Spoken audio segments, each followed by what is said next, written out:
Treta bonita, treta formosa, treta bem feita. Ontem tivemos mais uma sessão da CPI do circo, CPI do Lula, seja lá como vocês quiserem chamar. E, meus amigos, pegou fogo no parquinho, literalmente. Tivemos mais narrativas do seu Renan Cagalheiros se afundando no mar de bosta que está rolando lá no Senado.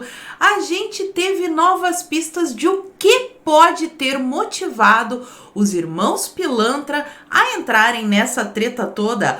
Omar Jazia mostrando toda a sua valentia, mas ele desafiou os generais, desafiou o Pacheco, prendeu o depoente. Loucura, loucura, loucura. A coisa foi tão absurda que até esquerdista foi no Twitter se manifestar contra a palhaçada, que já não tinha limites, mas dessa vez se superou. Eu fiz um baita de um resumo para vocês com todos os detalhes, então me valoriza, curte o vídeo aí, compartilha bastante nas suas redes sociais, dá uma verificada na tua inscrição, vê se ela continua ativa aqui no canal, e se não for inscrito, se inscreve e dá essa moralzinha pra mim. Pois bem, feita a introdução, vamos para a pauta de hoje. Pois bem, meus amigos, vamos começar pelo começo. Eu trouxe aqui o post da Bárbara do canal Te Atualizei, porque no início da sessão rolou aquela votação marota dos requerimentos e mais uma vez eles adiaram os requerimentos referente àquela compra que eu já falei milhares de vezes sobre os respiradores lá do consórcio Nordeste. Diz a Bárbara aqui: Omar, quando vamos votar a convocação do Bruno Dauster, do consórcio Nordeste? Quando eu quiser. Mas ele tava numa valentia ontem, tava menininho grande, uma loucura. No início da sessão, quem começa é o relator, que... Ai, o Renan Cagalheiros, né? Não podia ter um relator melhor. E ele teve mais narrativas desfeitas, porque queriam que o depoente, o seu Roberto Dias, corroborasse a narrativa linda que eles fizeram, que ele teria pedido propina de uma compra que nem foi feita. Vocês já devem estar cansados de me ver falar sobre esse assunto, mas assistam aí de camarote Cagalheiros tendo mais uma decepção. Veio da reunião com Vossa Senhoria e enviasse para ele Serafim, pois nosso cara ia sentar na cadeira. A quem Serafim Eduardo se referia? Excelência, eu acho que o que o senhor acaba de falar só prova que eu não tenho nada a ver com isso. É isso mesmo. Por quê? Jean é secretário da Secretaria Executiva, provavelmente aquilo era uma agenda deles na Secretaria Executiva e eu nunca ouvi falar de nenhum Serafim. Nós perguntamos o porquê essa conversa, qual é a sua interpretação? Eu não participo dela. Tá. Outra coisinha interessante que também o seu Roberto Dias revelou foi algo que pode ter motivado, porque até agora, sinceramente, eu não entendi por que os irmãos Pilantra foram se meter nessa história. Mas isso aqui até que faz sentido. A pergunta mais importante que fica: teria eu atrapalhado algum negócio do ilustre deputado? Quem é Cristiano? Qual o interesse em me prejudicar? Porque só depois de 3 a 4 meses aparecem tais fantasiosos eventos referentes à minha pessoa. Até o momento, noticiava-se que o deputado teria sido preterido em expectativas políticas que almejava. Teria então tido pretensões negociais e econômicas frustradas também? Confesso que neguei um pedido de cargo para o seu irmão servidor, e por um momento imaginei que pudesse ser uma retaliação. E confesso que sempre achei desproporcional demais. E mais uma vez veio à tona a tal narrativa do superfaturamento. Lembra no início da CPI? Teve senador falando que não importava o preço, que tinha que ser comprado de qualquer jeito. Claro que o Bolsonaro se cercou de todos os cuidados porque ele já sabia da maldade. Então veio, né? Vocês estão vendo a matéria aí.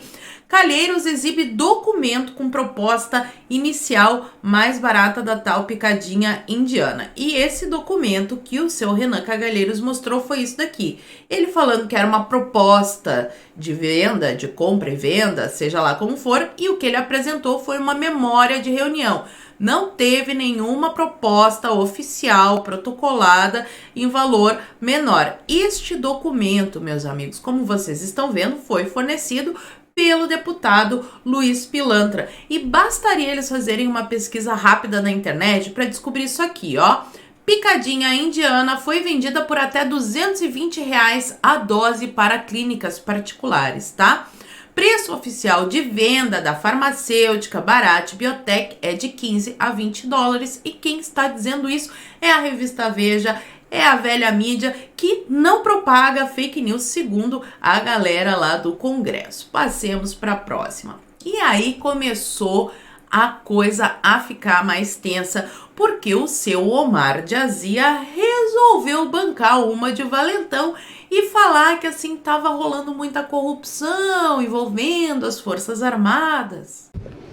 Olha, eu vou dizer uma coisa, as Forças Armadas, os bons das Forças Armadas devem estar muito envergonhados com algumas pessoas que hoje estão na mídia, porque fazia muito tempo, fazia muitos anos que o Brasil não via membros do lado podre das Forças Armadas envolvidos com falcatrua dentro do governo. Fazia muitos anos.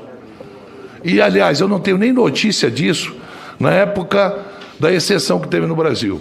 Porque o Figueiredo morreu pobre, porque o Geisel morreu pobre, porque a gente conhecia. E eu estava naquele momento do outro lado contra eles.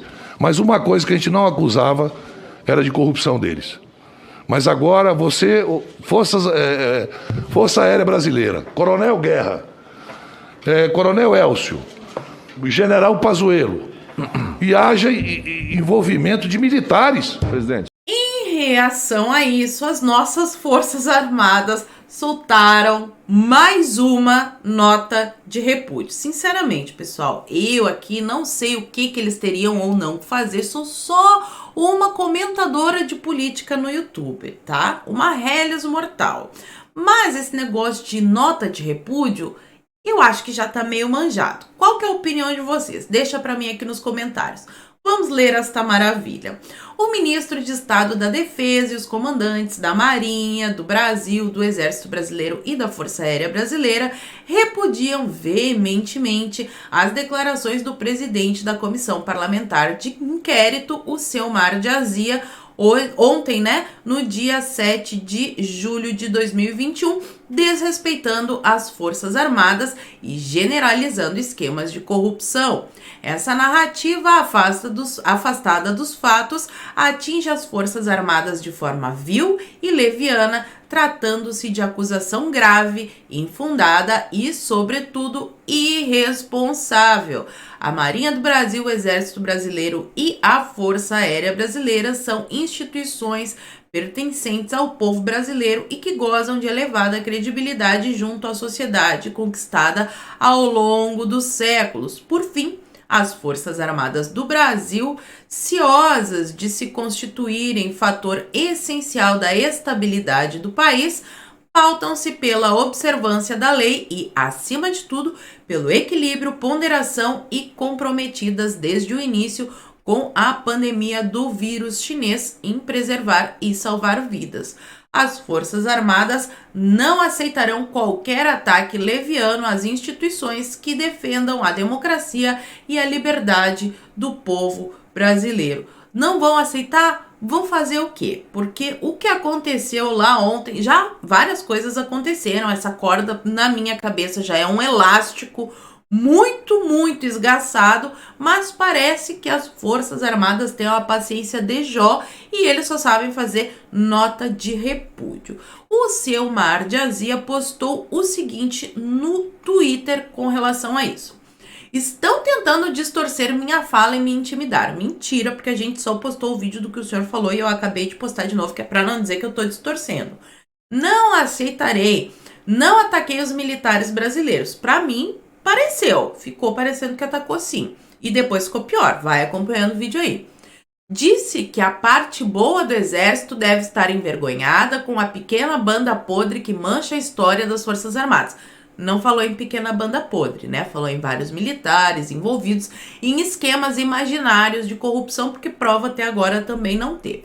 E ele segue dizendo: mais uma vez esse grupo se apega a fake news, agora tudo que eles não gostam que a gente fale é fake news, para distorcer os fatos e criar sua narrativa, mas a verdade sempre aparece. Ok, a verdade sempre aparece. Eu vou mostrar aqui que sim, o senhor está desafiando as Forças Armadas. Ai, ai, ai, menino feio. O que mais que nós temos aqui? Aí, depois disso, depois que terminou a sessão da CPI, já chego na parte da prisão. Calma, é só para seguir a linha de raciocínio. Depois que terminou a sessão da CPI, continuou rolando lá o plenário, né? A sessão deliberativa no Senado. E o seu Pacheco fez aquele discurso do morde-a-sopra, veja bem, as Forças Armadas são respeitadas, mas a CPI também é algo sério, pipipipopopó. Só que o seu Mar de Azia não curtiu. Não, presidente. É muito desproporcional. Vossa Excelência, como presidente do Senado, deveria dizer isso no seu discurso. Eu sou um membro dessa casa. Vossa Excelência dizer, a nota é desproporcional. Eu não aceito que intimide um senador da República. Era isso que eu esperava de Vossa Excelência. Não satisfeito em emparedar o presidente do Senado, o seu Mar de Azia pegou a nota de repúdio, limpou a bunda gorda dele e disse que pode mandar mais 50, que não tem problema nenhum. E vou afirmar aqui que eu disse lá na CPI, novamente. Pode fazer 50 notas contra mim, só não me intimidem. E pra mim, meus amigos, essa foi, assim, a parte mais grave de todos. Quando eu ouvi isso aqui, eu cheguei a dar um pulo da cadeira. Eu não acreditei. O seu Omar de Azia falou que agora os generais vão ter que ir lá depor na CPI. E pra mostrar que eu não faço fake news, que não é narrativa, tá aí o videozinho da Titia Paula pra vocês. Eu já apresentei requerimento de convocação do general Braga Neto. Já apresentei requerimento de convocação do general Ramos. Entendo que eles têm explicações a prestar. O presidente da comissão não pautou, por respeito institucional. Esses são os fatos. Eles vão vir. As narrativas. E depois desse momento de treta entre o seu Mar de Azia, que é a personificação do Senado, né? As Forças Armadas falam contra uma declaração do seu Mar de Azia e, segundo eles, estão atacando o Senado. Vamos ao tal momento esteja preso. Foi quando o seu Mar de Azia finalmente realizou o seu sonho, o sonho do Renan. O Renan chegava a ter orgasmos múltiplos na cadeira quando ele ordenou a prisão do seu Roberto Dias. Eu já dei todas as chances para Vossa Senhoria. Me dê uma chance, presidente. Só uma coisa. Não dou agora. Não, mas é importante. Não vou dar. Mas mesmo se não é relevante... Não vou dar porque ele vai ser recolhido agora pela polícia do Senado. Ele está mentindo desde manhã, dei chances para ele o tempo todo. Perfeito, senhor presidente. Eu pedi, por favor, pedi várias vezes, senador Randolph. E tem coisas que não dá para admitir. Só uma última questão, presidente. Não, os áudios que nós temos do Doug Minguete são claros. Eu perguntei para ele. Eu quero pedir para Vossa Excelência colocar os áudios. Perfeito. É isso que eu quero pedir, eu peço a Vossa Excelência. Não. Senhor Roberto Ferreira Dias. Independe agora, porque ele vai sempre arranjar uma desculpa. Tem algum áudio meu? Não. Vossa Excelência, Vossa Senhoria, eu dei todas as chances. Vossa Senhoria não quis dizer na CPI por que foi tirado, por que tentaram tirar o senhor a primeira vez, por que trocaram 2 assessores diretos seus. O senhor sempre se escusando de responder. Aqui o senhor fez um juramento. Então eu estou pedindo, chame a polícia do Senado. O senhor está detido pela presidência do Senado, pela presidência da CPI. Presidente. Bom, vocês viram aí que o seu Mar de Azia falou de um tal áudio que foi liberado pela CNN, que consta lá nas provas. Então, antes de comentar a respeito disso, eu quero que vocês ouçam o áudio, caso vocês ainda não tenham ouvido. Acabei de sair aqui do ministério, tudo redondinho. O Dias vai ligar pro Cristiano e conversar com o Herman, né? Ainda hoje, tá? Ele tá afinando essa compra em várias reuniões aqui, já cientificando a turma que a vacina já está à disposição do Brasil, tá? Então ele vai ligar pro Cristiano, aí o Cristiano e o Hermes se acertam com ele lá como é que vai ser esse processo de compra, documentação, pagamento. Se o pagamento for AstraZeneca, melhor. Como vocês puderam ver, o áudio não é do seu Roberto Dias combinando nada. É do Dominguete, aquele golpista, porque me desculpa, uma pessoa que diz que está representando um laboratório, já mostrei em outros vídeos, treta em outros países, é, assim, uma pessoa não muito confiável. Mas eles levam a palavra desse sujeito como se fosse, assim, a Bíblia Sagrada do Senado, como se tudo que ele dissesse fosse verdade, como se ele fosse a pessoa mais honesta e íntegra do mundo. Esse mesmo cara, e isso aqui são prints de coisas que tem lá nos arquivos da CPI, que foi divulgado pela Globo, pelo blog dos Antas. Não é fake news então, né? Se a Globo divulgou, o blog dos Antas divulgou, não é fake news e tá lá na mão dos senadores. O cara chegou ao ponto de dizer que ganhou o passaporte diplomático da ONU. Ele é um cabo, né? Cabo, eu acho que é isso, cabo. Ele ganhou um passaporte diplomático da ONU, é o que ele tá dizendo aqui na mensagem. Não satisfeito, ele ainda falou que vendeu 200 milhões de doses da picadinha pro governo da Arábia Saudita.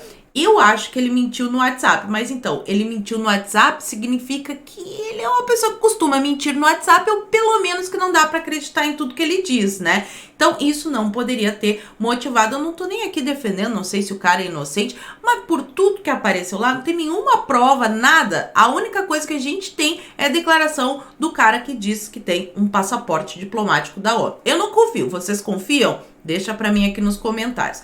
A coisa foi tão louca, tão esdrúxula, tão absurda, que até a esquerda foi ao Twitter se manifestar. Aí, ó, o Kennedy Alencar, jornaleiro do UOL. Quem acompanha a CPI sabe que teve depoente que mereceu muito mais uma ordem de prisão. Na minha opinião, os irmãos Pilantra. O seu Mar de Azia receberá solidariedade para não desmoralizar a CPI. Quem tá dizendo sou eu, um esquerdista. Mas foi ele quem criou precedentes que o assombram. Tem de ser cobrado por isso. Jornalismo vale para todos. O Mar de Azia não tem como voltar atrás, mas ele contribuiu para desmoralizar a CPI, como se já não estivesse super desmoralizada desde o início, porque quem mandou abrir foi o judiciário que interferiu no poder legislativo lá no Senado, né? Enfim, vamos adiante. Aqui nós temos Brasil 247, tá? Esquerda total. Não quero ser do contra, mas a decisão do seu Mar de Azia de mandar prender o tal Roberto Dias foi totalmente arbitrária. Quem tá dizendo isso é o cara do 247.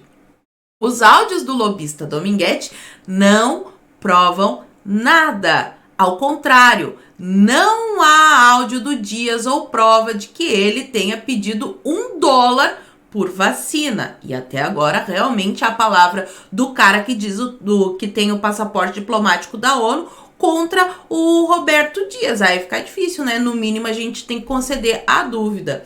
Os áudios são do próprio Dominguete falando sobre o Roberto Dias, que não fechou nenhum negócio com a Davat. Lembrando que tudo isso que está sendo discutido é de um negócio que não foi fechado, de um dinheiro que não foi pago, de uma propina que nunca existiu. Portanto, pode ter sido armação, aí aqui ele dá uma viajada da esquerda, né? Mas enfim, de um núcleo militar miliciano para militarizar ainda mais o Ministério da Saúde. Isso é que é chapéu de alumínio, hein? Afastando o grupo político. Não conheço o Roberto Dias, nem seus advogados e nem ninguém me pediu para defendê-lo, mas basta ouvir o áudio revelado pela CNN para constatar que não há prova alguma. Vocês ouviram o áudio aí, tirem as conclusões de vocês. Na minha opinião, realmente não tem prova nenhuma. Augusto de Arruda Botelho, um cara super globalista. Tenho sérias dúvidas sobre a legalidade de prisão em flagrante para crime de falso testemunho. Sérias. Ninguém está falando que falso testemunho não é crime. A questão é meramente processual. E quem é que foi lá responder? A dona Gabriela Prioli, da CNN. Não, ela ainda tá na CNN, né? Ela tem um programa, ela só saiu do debate com Caio Coppola. Mais que isso, né? Ele estava falando como testemunha? A sessão tinha sido suspensa ou a CPI estava funcionando? E se a prisão é legal, nos outros casos não teve prisão por quê? Prioli falando. E aí, agora sim, acabou a CPI. O seu Mar de Azia conseguiu surpreender até o Felício Neto, que postou: Pelo que acompanho de especialistas jurídicos, que agora ele virou intelectual, né? Não sei se vocês viram aí nos blogs da Globo que ele é o novo intelectual da internet. Acho que essa prisão na CPI não se sustenta. Ele acha. Muito estranho isso de flagrante em falso testemunho, mas não foi uma ação pensando pelo lado jurídico, foi uma ação política. Até o garoto espertinho conseguiu ver isso. Um tiro de advertência. Espero que não saia pela culatra. Bom, eu espero que saia pela culatra, né? Porque agora o seu Mar de Azia conseguiu ficar ainda mais desmoralizado. E ele próprio falou no seu Twitter o seguinte: prender alguém não é uma decisão fácil, mas não aceito que a CPI vire chacota. Ai, alguém avisa pro seu Mar de Azia que a gente já tá debochando, ó, há meses dessa CPI. Há mês, né? Mês. Temos mais de 527 mil mortos nesta pandemia. E gente fazendo negociata com vacina. Mas não foi fechado nenhum negócio, seu Mar de Azia. A comissão busca fazer justiça pelo Brasil. Ah, tá bom. Não vamos ouvir historinha de servidor que pediu propina, mas qual é a prova que tem que o cara pediu propina? Tinha que ter pelo menos uma prova, um dinheiro depositado na conta dele, o cara ficando rico, comprando várias casas, sei lá, qualquer indício, mas não tem nada. É a palavra do cara do passaporte diplomático da ONU contra a palavra do seu Roberto Dias. Aí fica difícil, né? E quem vier depor achando que pode brincar, terá o mesmo destino. Ou seja, ainda por cima, não satisfeito com todo esse rebosteio, ele ameaça os próximos a irem lá na CPI. E aí, meus amigos, essa matéria aqui que saiu lá no blog do Valor fala o seguinte: Pacheco diz que decisões da CPI da Xing Ling vírus tomadas durante a ordem do dia podem ser nulas. E era exatamente isso que estava acontecendo. A CPI estava rolando enquanto estava acontecendo a sessão da ordem do dia e o seu Pacheco já tinha dito que não era para isso acontecer, mas mesmo assim, o seu Pacheco peidou na farofa e não quis anular a prisão do seu Roberto Dias para não criar ainda mais confusão, né? Resolveu tirar o dele da seringa. No final da noite ali, né, comecinho da madrugada, o seu Roberto Dias deixou a prisão pagando uma fiança, enfim. Vamos ver o que vai rolar. Os advogados dele disseram que vão ao STF, mover um processo por abuso de autoridade. Não sei o que pode ou não acontecer. E aí, o seu Pacheco, só para fechar aqui o dia, tava uma polêmica, eu já falei em outros vídeos com vocês, porque a CPI não quer parar. Todo mundo vai entrar de recesso lá em Brasília, mas eles, que são pessoas muito trabalhadoras, vão continuar trabalhando. Seu Pacheco falou que não pode. Ele disse que a CPI precisa parar durante o recesso parlamentar. Mas seu Mar de Azia está a pessoa mais valente do universo. Eu não sei qual é o trunfo que ele tem na manga, mas ele desafiou o Pacheco também nessa e falou que ninguém pode obrigar a tal CPI do circo a entrar de recesso. Eu não sei o que vocês acham dessa história toda, da nota de repúdio. Será que os militares vão deixar por isso mesmo? O seu Mar de Azia vai conduzir os generais, vai falar o que quiser, desafiar o Pacheco, todo mundo vai abaixar a cabeça para ele? Será que ele tem algum segredo muito profundo de alguma pessoa que estão com medo de mexer? Eu não sei mais nem o que pensar dessa história toda. É muita loucura para minha cabeça. O que eu quero saber é o que vocês estão achando disso tudo. E por hoje eu vou ficando por aqui. Muito obrigada por terem assistido ao vídeo. Fiquem todos com Deus. Um beijo e até a próxima. Fui!